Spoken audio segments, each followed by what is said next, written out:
Fuck, it's horse beef. What's going on, man? Here I'm talking about UFC 308, which took place yesterday, and what a fantastic card that was. Arguably just behind UFC 300 as far as like the best cards of the year. Like I'm talking about on paper and as far as how the card actually delivered.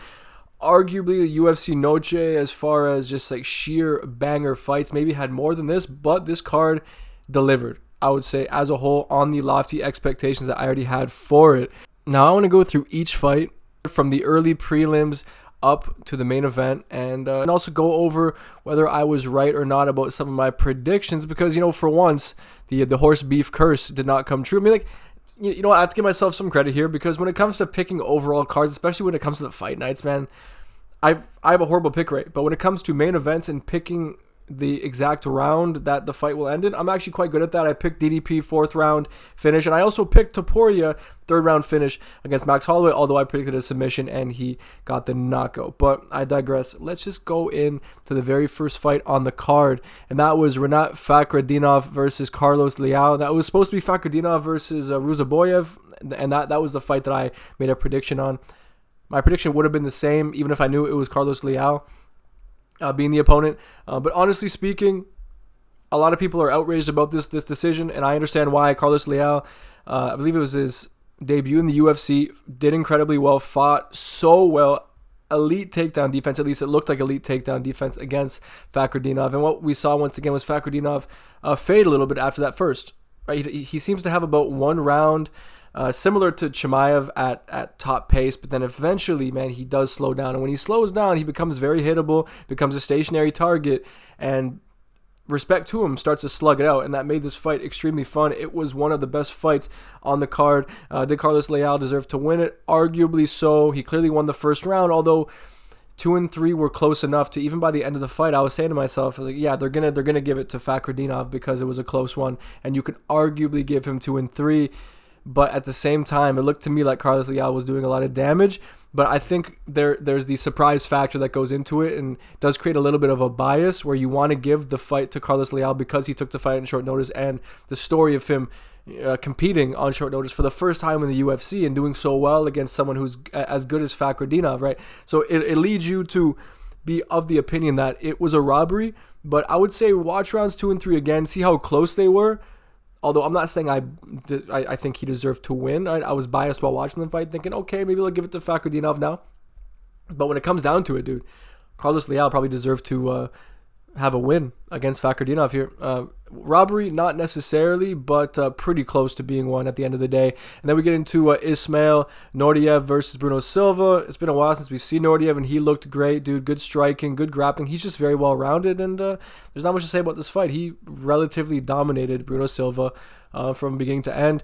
Farid Basharat versus Victor Hugo. This was a pretty fun fight too, man. Victor Hugo was just slugging it out, while Basharat was looking for the sharp strikes. Now, I like him. I think he's pretty good. I believe he's a bantamweight, though. This fight was at featherweight because of the fact that Victor Hugo wasn't able to make the 135-pound weight limit. But I thought Basharat looked great, man. He's sharp, good hands, but I think he keeps that chin out too much, and he tries, I think, too often to keep the fights nice and pretty, you know, nice and technical. I feel like all it'll take is a scrappy guy at 135, like a scrappy son of a bitch within the top 15. I'm struggling to think of one off the top of my head, but I think Basharat will lose at some point soon. I do think so. He's good, man. Don't get me wrong. He's definitely good. He's sharp, great counterpuncher, but he is lacking a little bit of something that I just can't put my finger on. Although it was a great performance, but he's got to keep that chin down, man, because that chin is on a platter for whoever wants to take it. I mean, into Kennedy Neuchchuku versus Chris Barnett. And this one was very unfortunate, man. Chris Barnett threw like a spinning wheel kick at one point, which I don't know why you're throwing a spinning wheel kick when you're like 5'8" and your opponent's 6'5". Understandably blew out his knee or something, right? He fucked something up on the leg that he was planted on when throwing the spinning wheel kick, and then got finished by Neuchchuku. It was a relatively easy performance from Neuchchuku, and that's because of the injury sustained by Chris Barnett, although I still think that the result would have been the same regardless. But yeah, I would say that was just unfortunate, man, especially with the news or the knowledge that Chris Barnett lost his wife and everything recently. I don't know if it was exactly recently, but I was wasn't aware that he's suffered through such a loss. So it instantly made me want to root for him, like right off the bat. And then to see him go out like that was unfortunate, dude. But let's get into the next one. Magomedov versus Bruno Ferreira. I actually picked Bruno Ferreira here, but Abu looked pretty good. He survived that early onslaught from Bruno Ferreira, and then ended up getting that nice submission in round 3, dude. He looked good. I would say this was the best performance from Abu, and maybe proving that performance against Sean Strickland, where he gassed after the first round, was a bit of a flash in the pan. And maybe he is elite, right? Maybe he is pretty elite, because I was personally expecting Bruno Ferreira to take him out, but incorrect there. Great performance from Abu Magomedov. Then we get into Mateusz Rebecki versus Miktek Orolbai. We have a fight of the year contender right here, man. This was arguably the best fight of the year. You might prefer Ribovic versus Zellhuber, which I would understand. It was more of a stand-up war, while this fight literally had everything. Both men seemed like they lost the will to finish one another at some point, and they just resigned to the fact that this was just going to be a grueling war and go the distance. It was all about the toughness from both men. Was Orolbai robbed? No, not by any stretch of the imagination. Round 1 was arguably a 10-8 for Rebecki anyway, and then round 3, man, both guys were just digging as deep as you can possibly dig as a human being, I feel, in a fight. These two left it all out there. There was, honestly, like by the end of the 3rd round, there was kind of an argument to give the 3rd to Orolbai, but I just, you know what, man, maybe that was just bias for me, because I am a fan of Orolbai. Right? He's just a very interesting guy, and at the same time, dude, Rebecki, I way underestimated him going to this fight. He's a beast. He is a beast. I knew Rebecki was good, but I just expected Orolbai to be too much for him. But he turned out to be too much for Orolbai. I mean, they were too much for each other, man. This fight, win or lose, which, you know, either guy, doesn't matter. This was one of the most memorable fights I've seen in recent memory. Arguably fight of the year. I'll have to watch this one and compare and contrast it to Zellhuber and Ribovic, but man, this one is giving it a run for its money for sure. At least like the bloodiest fight of the year, dude. Honestly, one of the greatest wars in recent memory. Fucking love that fight. Respect to both men. Orolbai, even if he lost, the man loses no stock. He loses no stock. He is a future title challenger. Mark my words, man. Then we get into Jeff Neal versus Rafael dos Anjos. I think I did predict a KO from Jeff Neal, and he got the KO. First round, I think it was a mixture of just a good sharp left hand landing for Neal, and also maybe a knee injury for RDA. I don't know. It looked confusing, but yeah, Jeff Neal is a sniper, dude. He's so sharp. His hands, he has some of the best hands in the UFC, I think. Honestly, when you get down to how sharp his hands are, he has serious sharp striking, especially that straight left. That straight left is honestly maybe unmatched in the UFC. The way he throws it, so beautiful.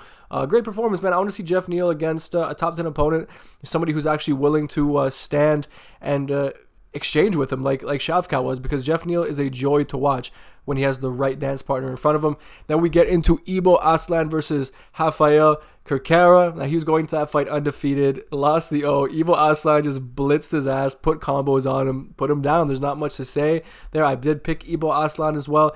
And as far as who I got wrong in the prelims here, we got Rebecki wrong. I picked Orolbai.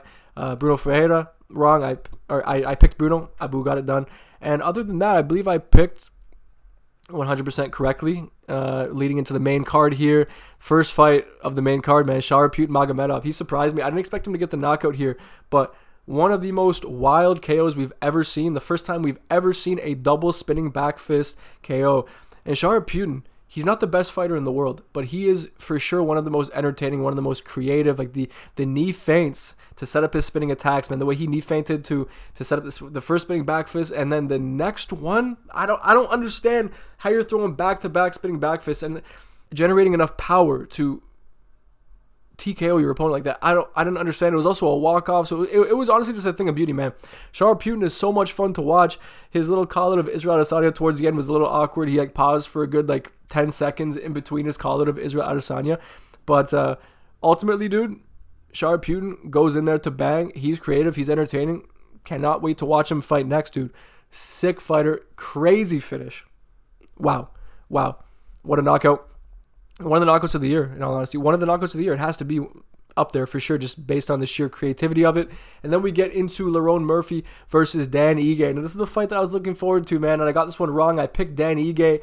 And by the end of it, I thought maybe Dan Ige had done enough. I thought maybe he did enough to win that third, but I guess that little flurry at the very, very end for Lerone Murphy was enough to take the third round. And I guess if you're going based off damage alone, then yes, technically Lerone Murphy did deserve to win that, although I thought it was a little bit strange. I thought, at least one judge would give it to Ige, but not a single one gave it to Ige. Although I would say this one, not really a robbery. Lerone Murphy, I thought, did enough in that third. For sure lost the first, and then did enough in the second. And as always, man, Dan Ige, he's so good, but he does fade and he does slow down. He doesn't show it a whole lot, but you can see it in the way that he's throwing his big shots. His shots that are usually big, powerful bombs, they slow down pretty significantly after the first.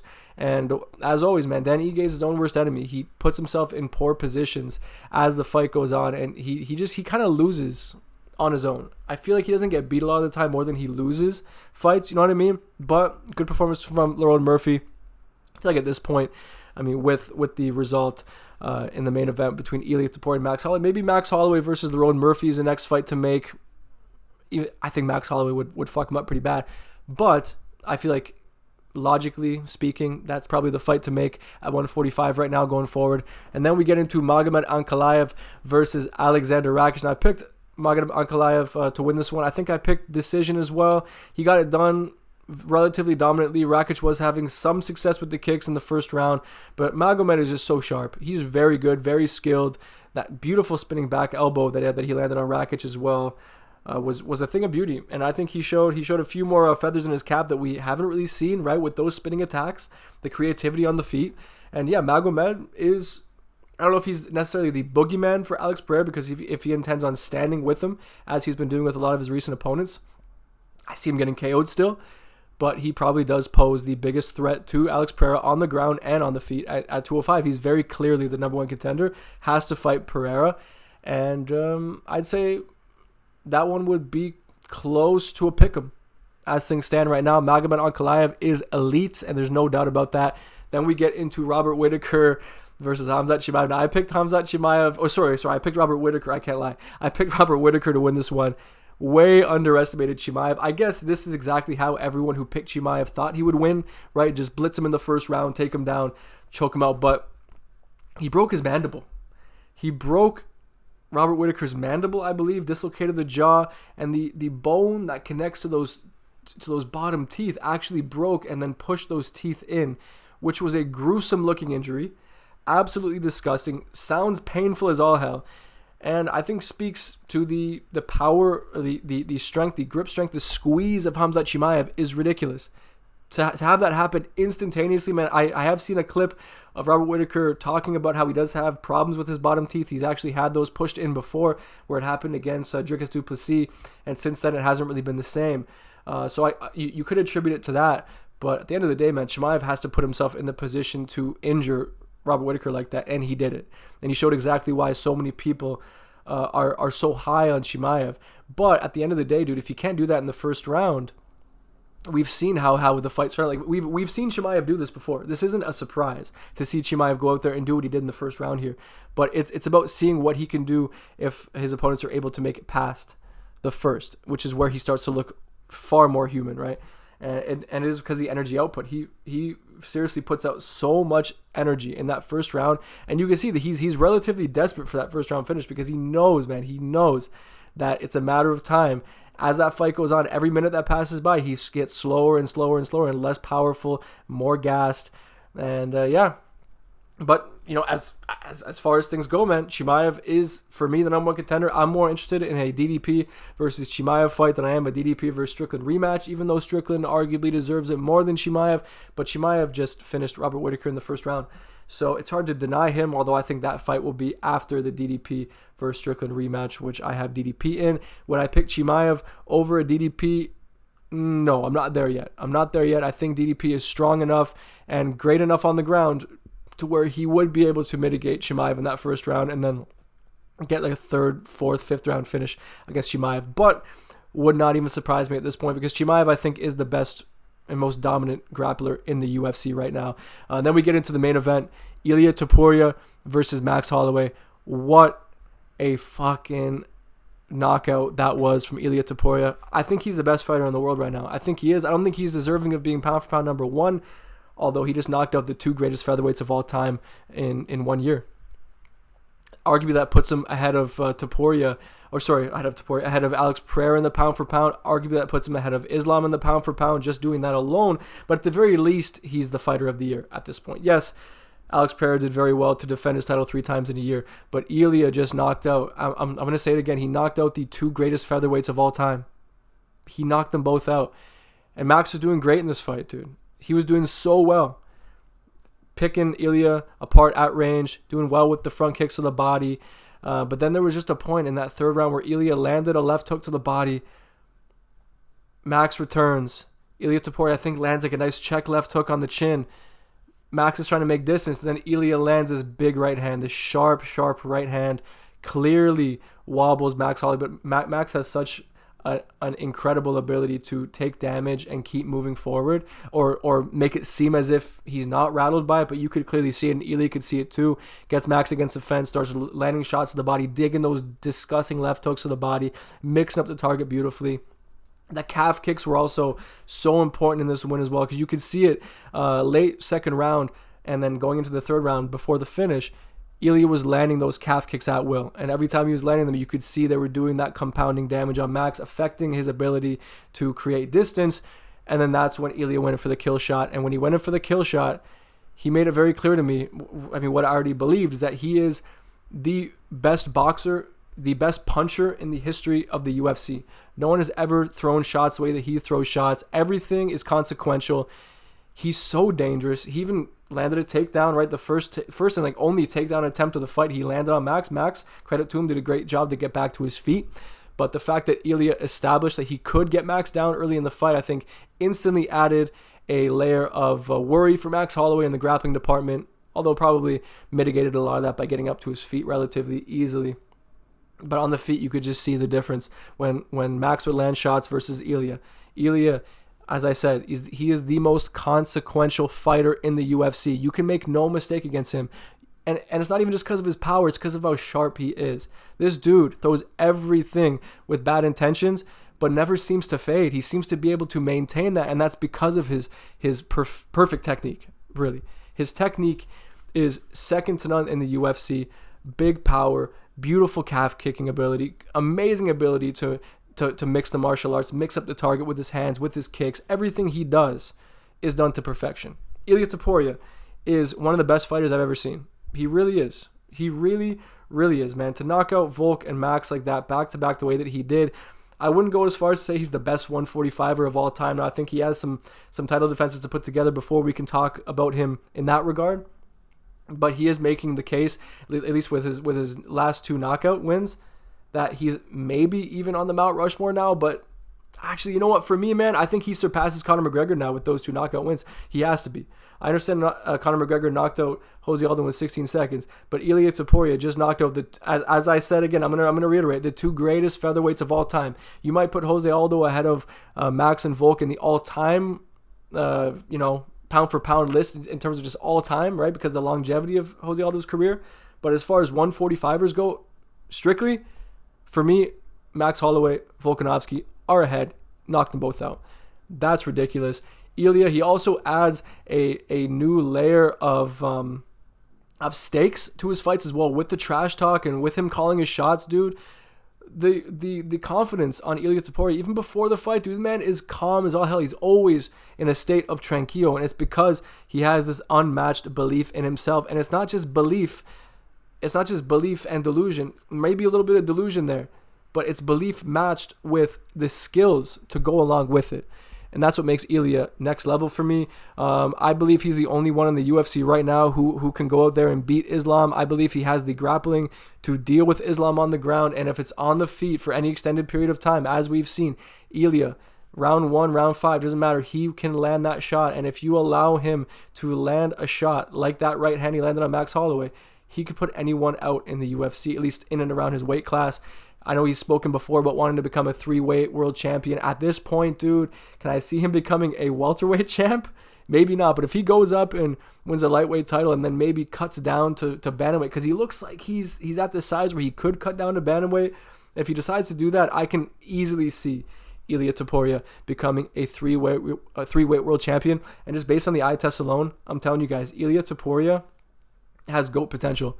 He could genuinely become the greatest mixed martial artist of all time, because at his age, like a lot of guys, they peak in their early 30s usually, and then you see that decline. We saw that with Volkanovski. He was very active, but he didn't become champion until he was in his 30s already. Ilia Topuria, I'm going to say it again, I'm going to sound like a broken record, has knocked out the two greatest featherweights of all time, and he's only 27. If he plays his cards right, he fights 2 to 3 times a year. Ilia Topuria is on track to become the greatest fighter of all time. He just has to prove it. He has to be active. And wow, I'm so impressed by Ilia Topuria. He just confirmed everything I already believed about him. The man's the best in the world right now. No one touches him in the UFC as things currently stand. And I'm also very worried for Volkanovski, man, because he went into the cage. Ilia accepted the fight. That fight will probably take place in Spain at the Bernabeu, which would be insane, man. That would be an insane event. But I don't see anything different happening in the rematch. I think Volkanovski gets knocked out again, this time in an even more brutal and simple fashion by Topuria. I just do think that Topuria is the next level. And when he says he's bringing in the new generation of MMA fighters, I 100% agree. I think he represents that 100%. But those are my thoughts on the card overall. Let me know in the comment section below what you thought about UFC 308, what you thought about each result, how elite you think that Topuria is. If you think Topuria is overrated still, you're still trying to take credit away from him. I don't understand how you can possibly do that at this point. But if you'd like to go for it in the comment section, be my guest.